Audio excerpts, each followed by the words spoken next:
Nabiyaang baga sa Litsunan o bakaha may kalabutan sa kuryente ang duha ka mga gulo. Nga gisubay sa Lapu-Lapu City Fire District nga posibleng hinungdan sa sunog sa George Tampos Road, Barangay Basak, Lapu-Lapu City. Ano ang report? Sa kuha sa CCTV sa usa ka hardware at bang sa Litsunan, diin gikatahong nagsugod ang kayo, makita nga mga alas 2 pa lang sa kadlawon. May nagkayo na sulod sa Litsunan. Ug kay sikit-sikit ang mga panimay tapad niini, paspas nga gilamoy sa kayo ang 34 ka mga panimay sa dapit.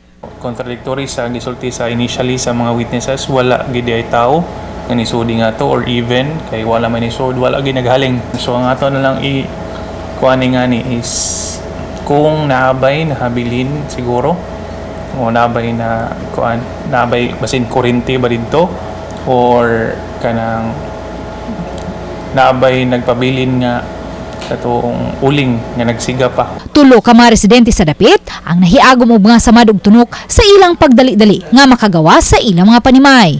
Hinoon naatiman raw usab dayon sila sa mga taga DRRMO. Wala hinoy gikatahong nakalas sa sunog. Sa pagkakaron, gipahimutang na sa gym sa Barangay Basak ang mga apektadong pamilya kinsa nahatagan na usab og mga food packs sa dakbayan sa Lapu-Lapu ug sa Barangay Basak. Ang natay 24 hours nung magbantay gud ng mga personal sa CSWD o to monitor unsay mga needs pa nila nga kulang, what if mahulot ato ilang stocks atong gihatag nga katong food pack atong i-replenish. Karong adlaw, may libreng affidavit of loss usab nga gitanyag ang City Attorney's Office.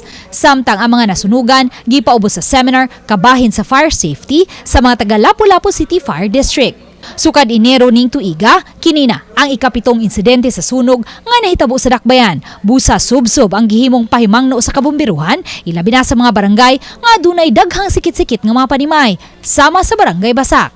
Karong simana gikatakdang muapod-apod na usab ang Barangay Basak ug mga construction materials ngadto sa mga apektadong pamilya apan gitataw ni Kapitan Isabelito Dainarla nga magpatuman sila og reblocking sa dapit.